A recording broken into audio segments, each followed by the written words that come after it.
See, I would say that I'm not an extreme fan.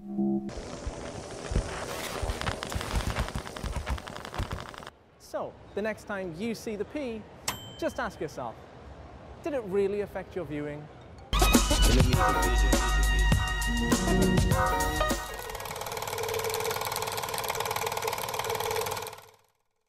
Good afternoon and welcome to Student Film 2013 with me, Lauren Gray. Today we'll be talking to Peter Salmon, Director of BBC North, and joining us later will be ex-University of Sunderland student and multiple award winner Johnny Scrofton. But first, please welcome Peter Salmon. Thank you for coming to the University of Sunderland, Peter. Welcome. We've got a lot to get through, so let's get started. Can you tell us a little bit about your role as Director of BBC North? Yeah, I'm championing the BBC and its output and audiences in the north of England. So I spend a lot of time on the road, you know, looking for new talent, thinking about places where we can make programmes, just, you know, building connections and networks between the BBC with this huge new base in Salford and all the fantastic talent in the north of England. So that's my job, is to kind of put it all together and make sure it all connects back to the mothership. Thank you. And what's your opinion of the RTS Awards? Specifically the ones at the weekend, you mean, or the ones where you won all these glittering prizes? Together, Well, I love award ceremonies. I mean, not just because I can drink lots of white wine and things, because normally I've got to stay relatively sober. But they're great because I think I think we all love, don't we, the accolade of our peers. We want to be, you know, respected and admired by people who know what they're talking about, and who you know, so that, and it gets people just to kind of aim higher and raise their sights. So I'm really in favour of them. You know, I think they're a great thing. I think we probably slightly overdo it in television, don't we? We're always giving ourselves awards for this and awards for that. But in the main, I think they're wonderful. They raise standards, and I think they're one of the reasons why we have such a great television industry. And how important do you think the region is to the Royal Television Society? Oh, massively important. I thought it was lovely at the weekend that the new boss of the Royal Television Society was in Newcastle for the awards, and a lot of good talent was there from, you know, Hebburn, writers, performers, you know, all sorts of things. Because I think they're a big stage for the North East to talk about all the great things you can do here. You know, all the great new work that's coming through. The fact that you can support all this wonderful business. So I think they're very, very important, and it was a wonderful show at the weekend. And what do you think of the standard of work of the student entries this year, and were there any entries that stood out specifically to you? Do you want me to talk about your awards in particular? Yeah, Sunderland were amazing. They were.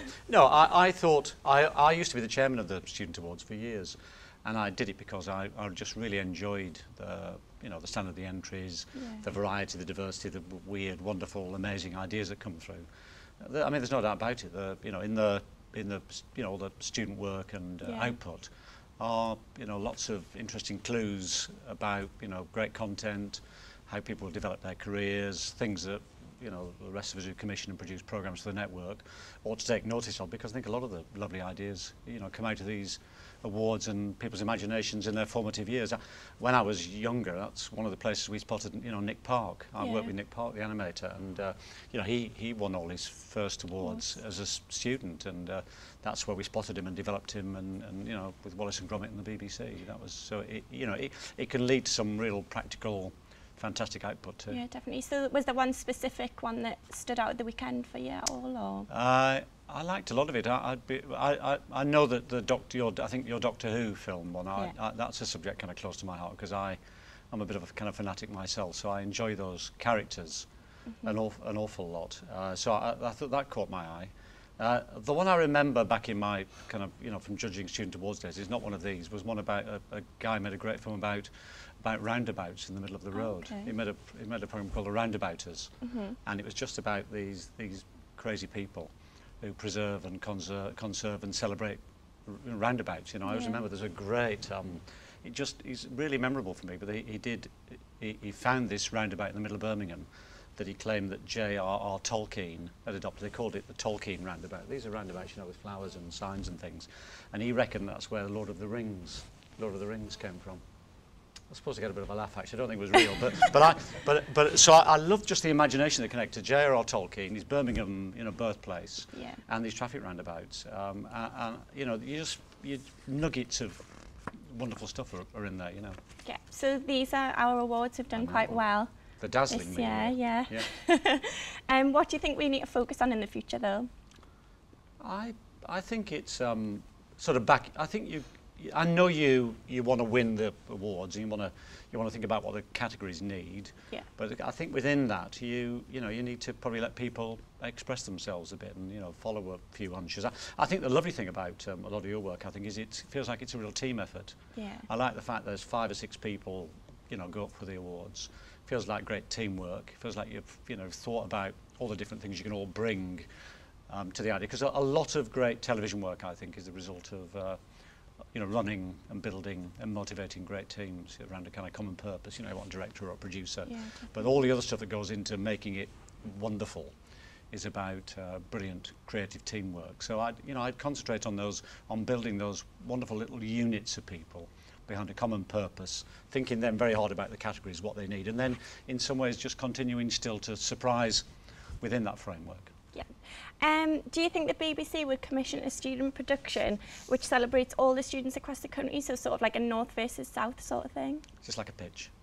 I don't know. It depends. I think the BBC could do worse than commission, as it were, affordable student content and find some place to. There's all sorts of interesting creative spaces now on the edges of BBC Three, or online, or in the space, which is this Arts Council BBC collaboration. I think BBC could do worse than commission things from student filmmakers. Some kind of competition, some kind of idea that brings together the best of all that work. I think it'd be a terrific idea. In fact, we're just talking about it today on the way here about how could you carve out that kind of space? What would you do? You'd probably have to wade through a bit of a kind of rights nightmare to make it work. But I think it'd be a great idea. We've got a few questions from the audience now, so we'll direct you across there. If you'd like to introduce yourself and what's your question? Hi Peter, I'm Matt. What would you say that your biggest achievement is to date? I think the lovely thing at the moment is just making Salford the place where we've established this big new home in the north of England just buzz, I think. But also not just that. I think it's getting out across the whole north of England from that new base, as we promised we would, and commissioning wonderful network programmes from all over the north of England, for the whole of the UK. So, for instance, we've got a rash of fantastic dramas coming through quite soon. We've got a wonderful zombie drama on BBC Three called In the Flesh, which is starting quite soon, which is marvellous. First-time writer who was brought on by the BBC has now got his first series on the network. Two other great dramas starting soon. From Yorkshire, actually, the Syndicate, Kay Mellor's piece, which is just shot in Bradford, and also Prisoners' Wives, which we made in Sheffield. And then The Village with Maxine Peake and John Sim, quite soon made in Derbyshire. So I think it's all that great, warm storytelling from those remarkable northern locations, which are now making it to the network as a consequence of the investment. The other one, by the way, so it's a bit of a long answer, but is actually getting children's drama going again, also from the northeast of England. I'm really proud that through the plan we put in place to build on the legacy of Biker Grove and things like that, just good children's production teams and technicians here, that we've got a really good children's network drama thing going here now. And on top of that, we're putting other network dramas in, and Hebben, and all sorts of things, because the crews are here, the confidence is here, people are coming here more, we're connecting more with what's going on in the north east of England, amongst other places, and that's leading to these results on BBC One and BBC Two and BBC Three, which is fantastic. Okay, thanks Matt. And would you like to introduce yourself and what's your question? I'm David. Hi David. I'm just wondering, in a dog-eat-dog business, what advice would you give to someone who wants to break into the TV industry? It's a bit cliche, but I think you just got to be persistent and passionate and resourceful. Kind of never take no for an answer. If you really believe in something, follow it to, always be somebody who can bring a solution, not a problem. It's very easy, I think, to think why you can't do something, or why something can't be done, or why it's impossible for you to get somewhere when you need to get somewhere for that break you need or something. You've got to overcome, in your first jobs, it's just a fact of life. You've got to overcome every obstacle you possibly can, short of criminality, to get in that place that allows you just to get a break. And it may not be your best paid job, it might not even be a paid job, but you just got to be there and get the breaks and be curious and be persistent and passionate. Be a boy or girl who can provide solutions that people want. You know, I think there's a way we can do this. I could help you do that. All the rest of it, that is just infectious and contagious. And those are the people that all of us want in our teams, whether that's in technology or editorial. We're looking for that kind of can-do spirit. Okay, thanks David, and thank you Peter very much for coming. Okay, now let's have a look at some of the highlights from the past and present RTS award winners, and coming up straight after is University of Sunderland's very own Johnny Scrafton. I think we should just walk down there and see how far we get. Yeah? Yeah. You for that? We haven't just gone and pulled a fucking lorry! Rob Hull is a good old-fashioned English eccentric who likes to the competition when it comes to collecting Daleks. Rob's now got nearly 600 of them. It's a fine January morning, and besides my love, it is well. I'm training for the most important fight in my life. I'm fighting for the British semi-professional strike and submit middleweight championship. Well, in my life, this is my story. Welcome to the world of brand integration.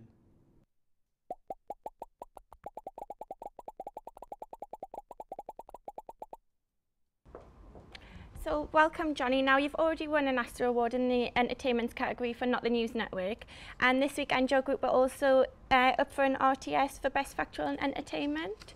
How did you get on? I think we did quite well. Woohoo! Yeah, I brought one of them along today, but we actually won in both the categories that we nominated for, so very good. Well, congratulations for winning. Thank you very much. And obviously that's what you won.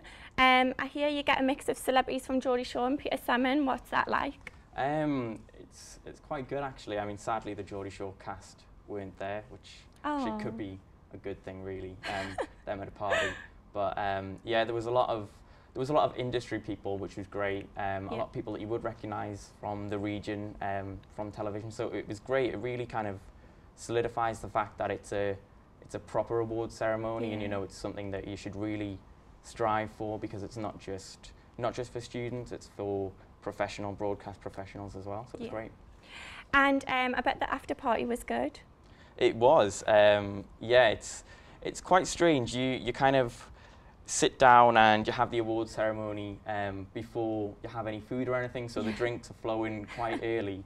But then it's a nice meal, and then it's just a celebration, because whether you win or lose, it's a good opportunity to kind of meet people and the professionals in the business as well. They get to kind of see each other. They might not see each other for a whole year, so they enjoy it as well and mingle with the students, so it's a great opportunity. Definitely. On a serious note, have you got any tips for our current students on how to win awards? Yeah, well, it's a difficult one, because I think with anything that's an art really, like whether it's television or, you know, painting or anything like that, it's all subjective, so what you might like another person might not. So you've got to kind of really be sure of what you want to make, and know exactly what it is. You've got to take a lot of advice. We had a lot of great advice from our tutor, who was actually our tutor on both the films that won, Sue Perryman. She was really, really great, very, very supportive. So you've got to kind of work out who you want to listen to, because obviously it might not be something that other people are interested in. So you know, as long as you do something that you enjoy and that you want to make, I think you'll want to make it, so you'll put a lot of effort into it, and that really does show through, and I think that's probably why we won, because we really enjoyed it. We did. Good. I hear you've secured funding to extend your winning documentary Hooligans into Hooligans, celebrating 50 years of fandom. How did that happen? Well, we made Hooligans and we loved it, but we kind of saw that it could go further, especially with it being Doctor Who's 50th anniversary this year. So there's a lot of kind of celebrations going on that the BBC are involved with. And so we set up a Kickstarter page, which is a little bit like a Just Giving page, you know, for charity.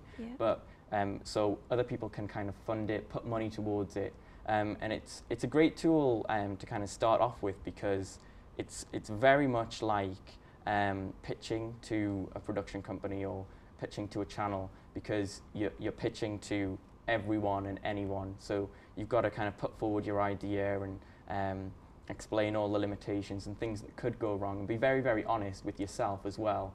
And then you set a target that you'd like to reach, and hopefully you reach it. We set quite a low one really compared to a lot of them. We set £1,500, and over the 30 days that it ran, we actually we got £7,500. So we got 513% funded. So it was really good. But I'd really recommend it to anyone, because it's a great platform to get your idea kind of funded, because anyone around the world can kind of log in and see what it's like and pledge some money. So it's great.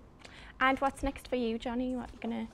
Well, at the moment I'm actually working on BBC One's Let's Dance for Comic Relief. Oh, wow. So I'm kind of down in London at the moment, and then up here. So it's the final this week, which is it's really exciting. And then, well, as most of you know, the students will kind of understand, when you leave university and want to get into, say, television, you work as a runner, so you're freelance. You never really know where your next job's going to come from, but it's exciting because you never do the same thing twice. Yeah. So it's really good. It is. I'd recommend it. Okay, thank you very much, Johnny. Unfortunately, that's all we have time for. Thanks to our studio audience, awesome as usual, our guests Peter Salmon and Johnny Scrofton. I'm Lauren Gray, and until next time.